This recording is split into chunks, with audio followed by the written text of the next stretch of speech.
Hi friends. ఈరోజు మేము సొరకాయ బియ్యం పిండితో కలిపి కొత్తిమీర కరివేపాకు పుదీనా కలిపి చేస్తున్నాం అన్నమాట. చపాతీలాగా ఉండల్లాగా ఇవ్వ ఇలా ఒత్తి దీంట్లో ఇట్లా హోల్స్ పెట్టుకుంటే ఈ హోల్స్లోకి పైన నూనె పోసి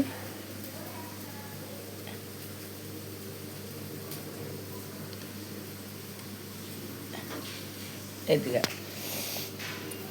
ఇలా కాల్చేసి సొరకాయ బియ్యం పిండి కొత్తిమీర పుదీనా కలిపిన చపాతి ఇలా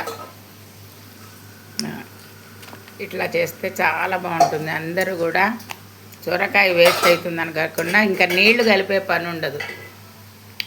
సొరకాయ బియ్యం పిండి కొత్తిమీర కరివేపాకు పుదీనా మొత్తం కలిపి ఉప్పు వేసి కలిపి ఇలా ఉండలు చేసి దీంట్లో పేపర్కి నూనె రాసి చేసి విధంగా చేయాలి.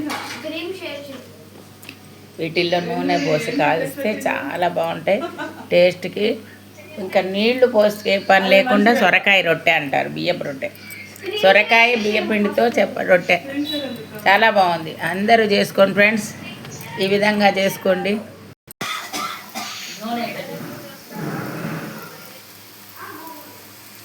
విధంగా చపాతీని కాల్చాలి, చాలా బాగుంటుంది. అందరూ చేసుకోండి ఫ్రెండ్స్. Thank you friends. అందరూ ఇలా సొరకాయ రొట్టెని చేసుకోండి. Thank you.